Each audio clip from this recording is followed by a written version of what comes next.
믿음과 열정이라는 제목으로 오늘 여호수아 말씀 11강 말씀을 살펴봅니다. 오늘 우리가 읽은 성경 말씀의 주인공은 이 갈렙이라는 사람입니다. 갈렙이라는 사람은요, 출애굽 1세대 중에서 여호수아와 함께 가나안 땅에 들어간 또 한 사람입니다. 그러니까 홍해를 건너고 요단강도 건넜던 성인 딱 두 사람, 여호수아와 갈렙이었던 것이죠.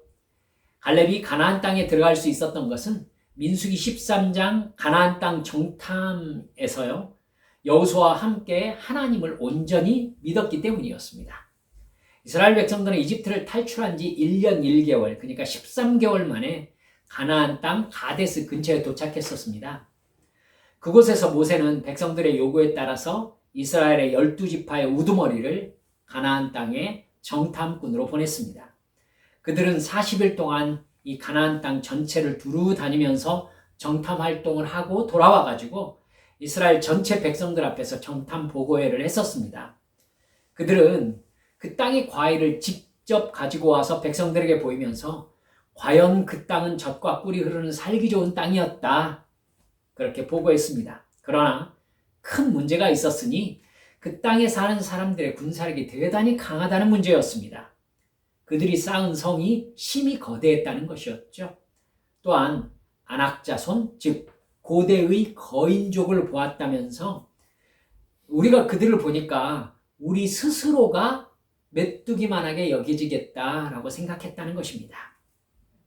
우리는 그 땅을 도저히 정복할 수 없습니다가 열 정탐꾼들의 결론이었습니다.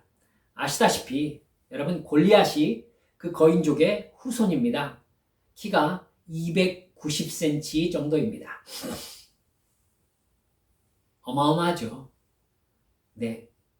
이런 보고를 들은 백성들은요, 민수기 14장 2절을 보니까 온 회중이 소리를 높여 부르짖으며 백성이 밤새도록 통곡하였다, 이렇게 기록되어 있습니다.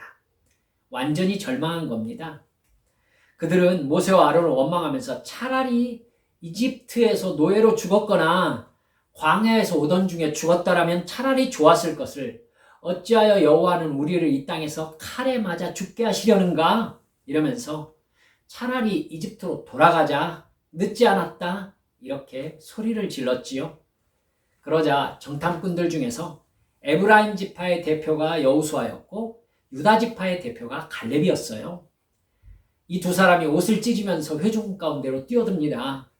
우리들이 정탐한 땅은 하나님이 우리에게 주시기로 한 땅이다. 그 땅을 주실 분은 하나님이시다. 그러므로 그들이 비록 강하게 보일지 모르지만 우리들의 밥일 뿐이다. 하나님이 주신다고 한 약속만 기억하자, 이렇게 소리를 질렀지요. 그러나 한 번 낙심한 이스라엘 백성들은 오히려 그런 여호수아와 갈렙을 돌로 쳐 죽이려고 했다고 성경에 기록하고 있습니다. 하나님은 이 일로 많이 노하셨습니다. 그리고 가나안 땅을 주시기로 약속하신 하나님의 약속을 믿지 않고 이집트로 돌아가자고 말한 출애굽 1세대들은 그 누구도 가나안 땅에 들어가지 못하고 광야에서 모두 죽을 것이다, 이렇게 말씀하셨습니다. 가나안 땅은 하나님의 백성들, 즉 하나님을 믿고 하나님을 섬기는 믿음의 세대들에게 주신 하나님의 선물이기 때문입니다. 이스라엘 백성들은 그로부터 38년 동안, 총 40년 동안 출애굽 1세대들이 모두 죽을 때까지 광야를 헤매다니는 생활을 해야 했습니다. 그 중에 여호수아와 갈렙만 하나님을 믿었으므로 가나안 땅에 들어가는 것을 허락받았다, 이게 성경의 기록입니다. 그때 두 사람의 나이가 한 40세 정도 되었던 것 같습니다. 마침내 광야에 40년이 지나고 출애굽 1세대들이 모두 죽습니다. 그리고 출애굽 2세대들이 요단강을 건너서 가나안 땅에 들어갔지요. 이스라엘은 하나님의 도우심으로 요단강 동편을 완전히 점령했습니다. 여러분, 바산 왕 옥이, 제가 말씀드렸죠? 성경에서 기록된 거인족 중에 가장 키가 큰 사람입니다. 그 사람의 침대가 4m였다라고 기록되어 있습니다. 그러니까 어마어마하게 큰 사람이죠. 근데 골리앗보다 훨씬 더 큰 사람이 바산 왕 옥입니다. 네, 바산왕 옥까지 완전히 멸절시키고, 여러분 요단 동편이 완전히 점령당한 뒤에 요단강 도하를 해가지고는 지금 여리고를 정복했고 아이성을 정복했고 기브온까지 정복했습니다. 이스라엘의 최남단은 아니지만 약간 중부지방에서 남단으로 들어간 것이었습니다. 이제 각 지파별로 점령지를 분배하고 각 지파별로 분배받은 땅에서 가나안 정복 전쟁을 완수해야 되는 시점에 이 갈렙이라는 사람이 다시 등장하고 있습니다. 그의 나이가 오늘 본문에 보니까 몇 살이라고요? 85세라고 기록되어 있습니다. 유다 지파의 지파장이었죠. 모든 이스라엘 백성들이 여호수아와 갈렙보다 나이가 적습니다. 여러분 완전히 원로죠. 평안한 노후를 보낼 자격을 가지고 있는 사람들 아니겠습니까? 근데 그때 갈렙이 여호수아에게 놀라운 요청을 하고 있습니다. 갈렙은 45년 전에 가데스 바네아에서 가나안 땅을 정탐하고 보고하던 그 비극적인 그 순간을 여호수아 앞에 나와서 상기시킵니다. 그때 나와 당신 여호수아만 가나안 땅을 하나님이 주셨으니 틀림없이 정복할 수 있다고 보고했지 않습니까? 이 일로 하나님은 모세를 통해서 내가 밟는 땅을 영원히 너와 네 후손이 차지하게 될 것이라고 약속하셨습니다. 이제 그 약속대로 나에게 이 헤브론 산지를 분배해 주십시오. 여러분, 제가 생각할 때 여호수아는 충격받았을 거예요. 헤브론 산지가 어떤 곳입니까? 바로 45년 전 정탐꾼들을 절망시키고 이스라엘 백성들을 완전히 낙담시켰던 거인족 안악자손들이 사는 성이 헤브론 산지입니다.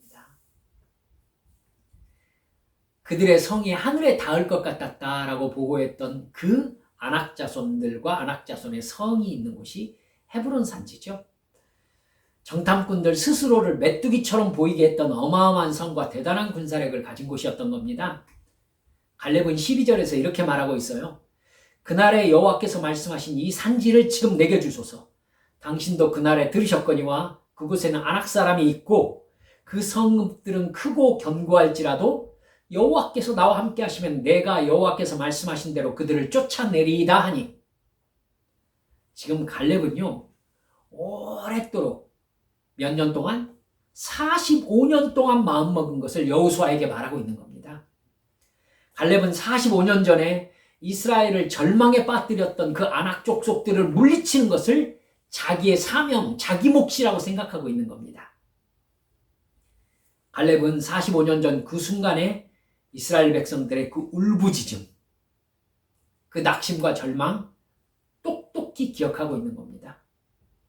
그들은 절망해서 차라리 노예로 살다가 죽었으면 좋았을 것을, 여기까지 오는 도중에 광야에서 죽었으면 좋았을 것을 이러면서 울부짖으면서 하나님을 배반했었어요.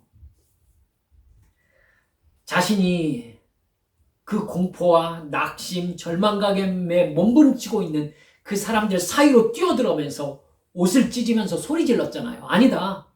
저 땅은 하나님이 우리에게 선물하시겠다고 약속하신 땅이다. 우리가 아니라 여호와께서 싸우실 것이다. 우리는 그들이 아무리 강해도 하나님께서 승리하실 것만 믿으면 된다. 우리는 가서 차지하기만 하면 된다. 이렇게 소리를 질렀었죠. 하지만 갈렙은 거기에서 하마터면 죽을 뻔했습니다. 여러분, 끝내 사람들은 불신앙으로 돌아섰고 출애굽 1세대들은 그걸로 끝이었어요. 여러분 잊지 맙시다. 하나님께서요 거기까지다 라고 라인을 그으실 때도 있어요. 그 뒤로는 출애굽 1세대들에게 단 한 차례도 가나안 땅을 들어갈 수 있는 가능성을 하나님 허락하지 않으셨습니다. 하나님이 그래 거기까지다 라고 자르시는 사람이 있고 자르시는 라인이 있습니다. 사랑하는 여러분들, 그 라인에 서지 맙시다. 그럽시다. 절대 그 라인에 서면 안 됩니다. 여러분, 출애굽 1세대에게는 다시는 기회가 주어지지 않았습니다. 갈렙과 함께 출발해서 홍해를 건넜던 출애굽 1세대는 이제 갈렙 자신과 여호수아 말고는 아무도 남지 않았습니다. 그러나 갈렙은요, 그때의 상황과 자기의 신앙 고백을 잊을 수가 없는 거예요. 아낙 족속들을 하나님이 쫓아내고 이기게 해주실 것이라고 소리쳤던 그 말을 자기가 책임질 것이라고 45년 동안 벼르고 있었던 겁니다. 내가 할 거다, 그건. 내 입으로 내가 고백했으니까. 하나님이 나를 도와주실 것이다. 하나님이 나를 통해서 헤브론 산지를 정복하게 하실 것이다. 그는 어린 출애굽 2세대들에게 그때 내가 했던 믿음의 선포를 내가 증명해 보이겠다라고 하면서 칼을 갈고 있었던 것이죠. 그 헤브론 산지 지역이 왜 그렇게 갈렙이 집착할 만한 가치를 지니고 있는 땅이었을까요? 그렇게 어려운데, 아낙 족속들이 살고 있는데, 젊은 사람들한테 싸우게 해도 되는데 왜 굳이 자기가 뛰어들겠다고 하는 거죠? 여러분 아시잖아요. 헤브론 산지에 뭐가 있습니까? 여러분, 그 헤브론 산지에 막벨라 굴이 있어요. 막벨라 굴이. 막벨라 굴이 뭐 하는 곳이죠? 그 막벨라 굴에 아브라함과 이삭, 야곱이 묻혀 있습니다.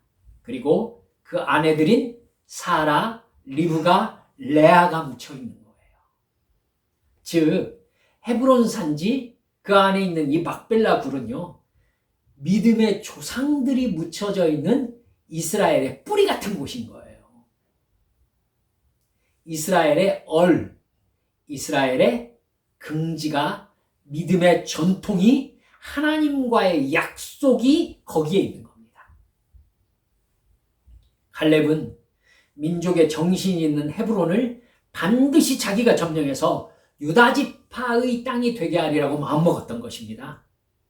갈렙이 말하는 거 보세요. 오늘 내가 비록 85세지만 모세가 나를 가나안 땅의 정탐꾼으로 보낼 때와 같이 강건해서 힘이 있고 아직도 전쟁에 참여할 수 있는 몸을 유지하고 있다. 이렇게 얘기합니다. 40세하고 85세하고 몸이 동일하다. 갈렙이 오버하는 것일까요? 사랑하는 여러분들, 갈렙은 지금 감정적인 이야기를 하고 있는 게 아닙니다. 물론 하나님께서 갈렙의 믿음과 사명의식에 복을 주셔서 건강하게 해주셨지요. 하지만 제가 생각하기에 틀림없이 갈렙은 평소에 나이가 들어갈수록 내가 전쟁터에 나갈 만한 몸 상태여야 한다면서 여러분 피트니스 센터에 다니셨을 겁니다. 틀림없어요. 아령하고 역기하고 아마 이랬을 겁니다. 스쿼트하고. 여러분, 평소에 몸을 가꾸고 전쟁을 치유할 수 있을 만한 무예수련을 게을리하지 않았을 것임에 틀림없습니다. 그는 45년 동안 아낙 족속은 자기 몫이라고 생각하면서 자기 관리를 한 것입니다. 대단한 사람이에요. 13절 보니까 여호수아는 기꺼이 갈렙을 축복하고 강력한 아낙 족속들이 살고 있는 헤브론 산지를 갈렙과 유다 지파에 배당을 합니다. 그래서 유다 지파의 영역이 여러분 인터넷에서 지도 한번 찾아보세요. 이스라엘의 최남단입니다. 최남단. 여러분 생각해 보세요. 만약에 갈렙이 여호수아 앞에 와가지고 이 얘기를 하면서 막 컬럭컬럭 하면서 지팡이 짚고 허리 구부정해가지고 후들후들 하면서 저 헤브론 산지를 나에게 주소서 이랬으면 여호수아가 그러라고 했겠어요? 갈렙이 이길 것이라는 확신이 없었다면 여호수아는 가장 친한 친구를 죽음의 장소로 내모는 거잖아요. 그죠? 여호수아가 보니까 하나님께서 갈렙에게 헤브론 산지를 점령하게 하시고 거인족을 이기게 해주실 것이라고 확실히 믿어지는 거예요.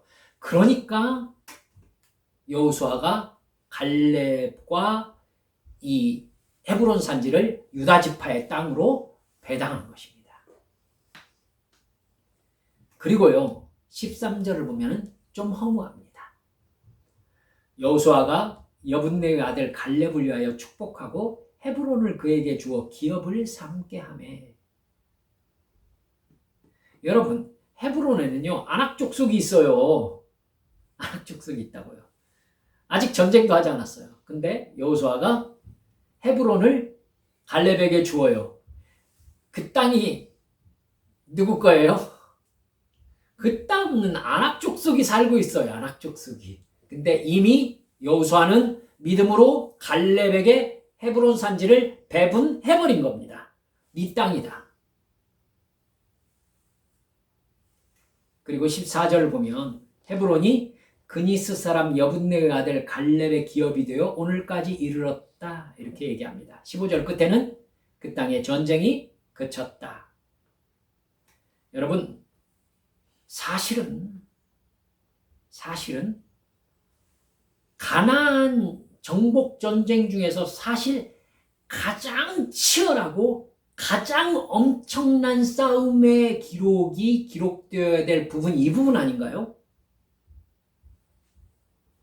여러분 헤브론 점령 전쟁이 사실은 가나안 땅 정복 전쟁에서 가장 힘든 전쟁이 될 것이라고 모두들 예상했던 곳이에요. 그렇죠? 헤브론 산지 때문에 12지파가 낙심했으니까요. 안악자손을 보았습니다. 우리가 스스로 보기에도 메뚜기 같았습니다. 그들의 성읍은 하늘에 닿을 것 같았습니다. 여러분 그 땅으로 갈렙이 유다 지파를 데리고 간 거예요. 그러면 가장 치열한 전쟁의 기록이 남아 있었어야죠. 그런데 성경은요 우습습니다. 안악자손과 전쟁했던 기록은 그 어디에도 나오지 않습니다.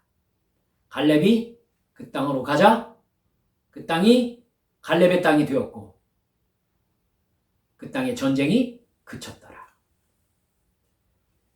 사랑하는 여러분들, 하나님께서 이 땅을 나에게 주실 것이라고 약속하셨다는 걸 나는 믿습니다. 이 믿음으로 갈렙이 전쟁에 뛰어들었을 때 거대한 성읍, 거대한 아낙 족속 싸움거리가 되지 않았다는 뜻이 되는 겁니다. 그런 갈렙이 나아가자 그냥 그 땅의 전쟁이 그친 것입니다. 끝난 거예요. 아낙 족속 완전히 자존심 상했을 것 같아요. 그런 승리를 거둔 이유가 14절 하반절 보니까 이렇게 나와 있습니다.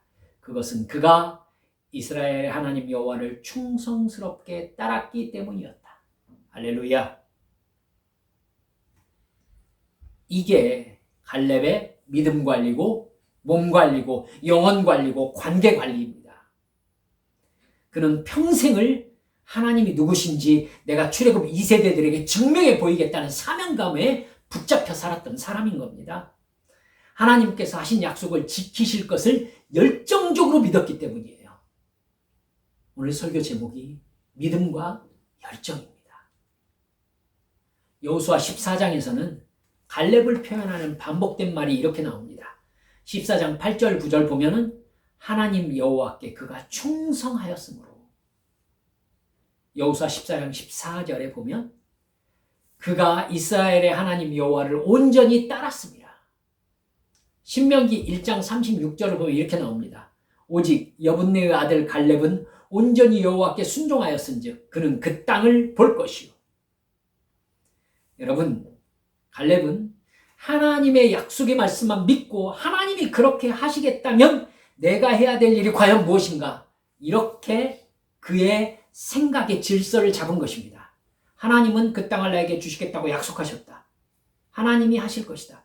그럼 나는 그 순간을 위해서 무엇이 준비되어 있어야 하는가? 이거예요. 그리고 갈렙이 그 일을 한 것입니다. 이걸 뭐라고 하느냐면 사명이라고 하는 거예요.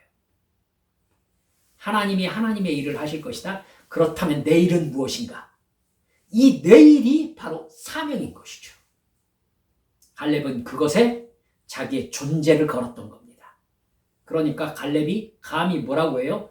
전쟁터 앞에서 내가 40살 때나 85살 때나 몸 상태가 똑같습니다 라고 말할 수 있었던 거예요. 완벽하게 나는 전쟁의 선봉에 준비되어 있습니다 라고 말하는 것이죠. 대단한 사람 아닙니까? 제가 하나님이라면 네 믿음이 너를 구원하였다라고 갈렙에게 얘기할 것 같아요. 여러분이 하나님이라면 여러분 안 그러실까요? 여러분도 그러실 겁니다. 사랑하는 여러분들, 그 약속의 현장에 철저히 준비되어 있었던 사람이 바로 갈렙 그 사람인 겁니다. 나중에 갈렙이 점령한 헤브론은요, 이스라엘 남부의 최대 도시가 됩니다. 여러분, 유다지파 출신인 다윗이 초창기 이스라엘을 7년 동안 다스렸던 사울 후에 다윗이 왕위에 올라가지고 이스라엘을 초창기 7년 동안 유다지파에서 왕이 되거든요. 그때 이스라엘의 수도가 헤브론이었습니다. 여러분, 나중에 다윗이 이제 전 이스라엘의 왕으로 추대함을 받고 다윗성이라고 했었던 예루살렘을 정복하지 않습니까? 그때까지도 그 지파 이름을 깜빡했습니다. 무슨 지파죠?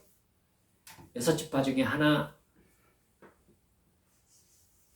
깜빡 잊었습니다, 여러분. 네, 세 글자인데 그 지파가 아직도 다윗 시대까지 예루살렘을 붙잡고 있었거든요. 예.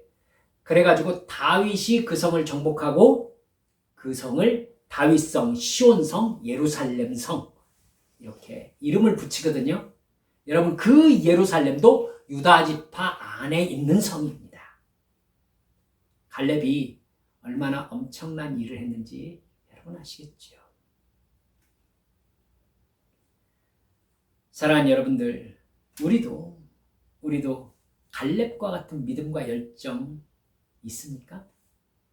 하나님을 이렇게 보면요, 야, 하나님을 믿으려면 진짜 저렇게 믿어야 되지 않을까 싶은 사람이 있는데 그중 한 사람이 바로 갈렙입니다. 열정, 영어로는 뭐죠? 패션입니다. 패션. 강렬함, 뜨거운 감정, 잃어버린 것을 찾고자 하는 어떤 무거운 부담감, 이런 걸 뜻하는 말이 열정, 패션입니다. 그런데 이 패션이라는 단어의 다른 뜻 여러분 아시죠? 뭐죠? 패션이라는 이름의 이 단어의 다른 뜻? 고난, 순환이라는 뜻을 가지고 있습니다. 십자가의 고난 할 때 바로 패션이라고 합니다. 그러니까 고난과 열정이 같은 단어인 것이죠. 무슨 뜻이겠습니까? 믿음은 열정을 낳고 열정은 사명을 향해 달려갑니다. 그런 열정은 사명을 이루기 위해 감당해야 되는 고난을 두려워하지 않는 겁니다. 그런 갈렙의 믿음에 하나님이 기름 부어주셨음을 믿습니다. 하나님께서 함께 하신다는 약속을 결코 잊지 않고 그 약속의 성취를 향해서 갈렙은 45년 동안 달려간 것입니다. 이런 열정은 행복과 가장 깊이 연관되어 있습니다. 이렇게 하나님께서 내게 주신 목적지가 보이고 그 목적지를 향해서 자기의 모든 열정을 향해 달려가는 사람, 예수 안에서 가장 행복한 사람이에요. 하나님이 주신 사명에 대한 열정이야말로 하나님의 자녀에게 가장 큰 존재감을 안겨주고 그 존재감의 충족은 가장 큰 행복을 느끼게 하기 때문입니다. 노아는 하나님의 명령에 붙잡힌 열정으로 100년 동안 배를 짓는 미친 사람이었습니다. 솔로몬은 하나님을 사랑하는 1000번째의 열정으로 성전을 지었습니다. 다윗의 열정은 하나님이 쓰셨을 때 골리앗이 무너졌고, 하나님을 사랑하는 엘리야의 열정은 바알과 아세라 선지자 850명을 굴복시켰습니다. 바울의 열정은 감옥에 갇혀서도 복음을 증거하는 행동으로 나타났습니다. 19살 때 예일대학의 교수가 되었던 조나단 에드워즈, 그의 하나님을 향한 열정은 미국을 대각성 회개운동으로 이끌었습니다. 드와이트 무디는 초등학교도 제대로 나오지 못했지만 성령께 붙잡혀서 예수님을 사랑하는 열정에 불타올라 타락한 미국의 회개의 불길이 일어나도록 쓰임받았던 사람이 바로 무디 목사님입니다. 데이빗 브레이너드는 정말 선교사에서 굉장히 중요한 사람입니다. 그분은 한 편의 설교를 하고는 한 움큼의 피를 쏟는, 그렇게 몸이 연약했던 사람으로 알려져 있습니다. 하지만 그가 데이빗 브레이너드의 일기, 아마 여러분 책으로 나와 있을 것입니다. 한번 읽어보세요. 그의 일기는 여러분 언더우드와 아펜젤러를 감동시켰습니다. 언더우드와 아펜젤러가 누구입니까? 대한민국 선교사로 와서 감리교와 장로교를 세웠던 사람이었습니다. 그들은 전해지는 말로는 그러지요. 누가 먼저 이 땅에 이렇게 복음을 전했다는 것을 이렇게 누가 먼저라는 서열을 정하고 싶지 않아서 둘이 손잡고 여기 땅 해가지고는 함께 배에서 내렸다고 합니다. 사랑하는 여러분들, 그들의 열정으로 말미암아 한국 땅이 강력한 복음의 불길이 일어날 수 있었습니다. 사랑하는 여러분들, 하나님이 역사에서 사용하신 사람들은 모두 복음을 믿음으로 예수님을 진정으로 사랑하게 된 열정의 사람들이었습니다. 주님을 사랑하는데 자기 인생을 던질 만한 열정을 품고 있던 사람들이었습니다. 나의 가슴을 바라보면서 내가 복음을 진정으로 믿고 있는 사람인가, 하나님을 정말 열정적으로 사랑하는 마음이 나에게 있는가 돌아봐야 되지 않겠습니까? 나는 하나님의 약속을 갈렙만큼 신뢰하는가? 나는 예수님을 사랑하는가? 나는 열정의 사명자인가? 주님께서 마지막 날 나를 만나셨을 때 잘했다, 착하고 충성된 종이 하면서 꽉 껴안아줄 만한, 사랑하는 여러분들, 그 마음으로 주님 봐야 되지 않겠습니까? 우리 사랑하는 한빛의 지체들도 갈렙처럼 열정의 신앙인이 되어서 말씀에 붙잡힌 순종의 사람들 모두 되어주시기를 주 예수님의 이름으로 축원합니다. 이 시간 우리 함께 기도하시겠습니다. 열정의 신앙인 갈렙의 이야기를 오늘 여러분과 함께 살펴보았습니다. 이 정도 되니까 주님께서 성경에 기록해서 우리에게 얘야, 갈렙이 이런 사람이었다 이러면서 자랑하시는 거겠지요. 우리도 그 사람 되고 싶습니다. 사랑하는 여러분들, 주님께서 진짜 열정적으로 내 품에 달려드는 사람 누군가 살펴봤는데 우르르 한빛 성도들이 주님 품으로 달려들고 있다면 목사는 얼마나 행복하겠습니까? 사랑하는 여러분들, 우리 그렇게 주님을 진짜 사랑하고 진짜 믿음을 가지고 우리 주의 영에 붙잡힌 사람으로 살게 해달라고 이 시간 주님 앞에 함께 통성으로 기도하시겠습니다. 아버지 하나님 감사합니다.